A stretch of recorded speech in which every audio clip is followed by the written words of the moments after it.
నేనే KA Paul నేనే KA Paul చూపిస్తా కమాల్ అన్నట్టు కేఏ పాల్ సారు రాజకీయంలో మస్తు జోరు చేస్తాడు.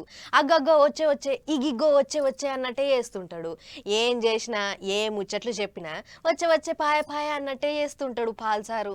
అగో అట్లనే ఇప్పుడు ఇంకో కొత్త ముచ్చట చెప్పిండు, గదేందో చూద్దాం పారి.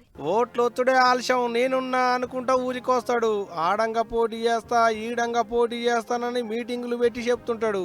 ఆఖరికి ఎన్నికల సంఘ పోళ్ళు నాకు గుర్తియలేదని ధర్నాలు చేస్తుంటాడు ప్రజాశాంతి పార్టీ పెబ్బ శాంతి దూత కేఏ పాల్ సారు.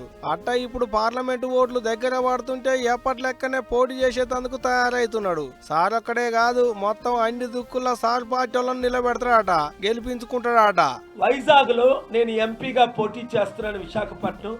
పాలన రావాలి పాలన మారాలి అనే స్లోగన్తో 3 కోట్ల ప్రజల్ని రీచ్ అయిపోయారు ఆంధ్రప్రదేశ్లో.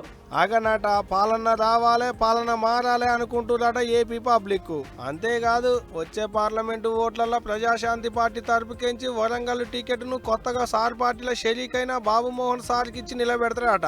వరంగల్ ఎంపీగా బాబుమోహన్ గారు ప్రజాశాంతి పార్టీలో చేరగానే మేము అనౌన్స్ చేసాం, వారి పుట్టినూరైన వరంగల్. ఇది ఒక్కటే కాదు, నాతోని ఎవరు పొత్తుకొచ్చినా ఏం కాదు పొత్తుల కలుపుకుంటా అన్నట్టే మాట్లాడుకొచ్చిండు. ఇనులోపారి అది కూడా నేను అలయన్స్ పెట్టుకోలే. ఎందుకు అంటే అందరి పార్టీల్లో అవినీతి ఉందని.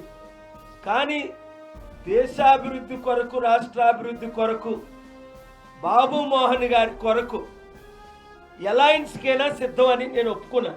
మేము కాంగ్రెస్ కలిస్తే 17 తెలంగాణ ఎంపీలు మాకే వస్తాయి.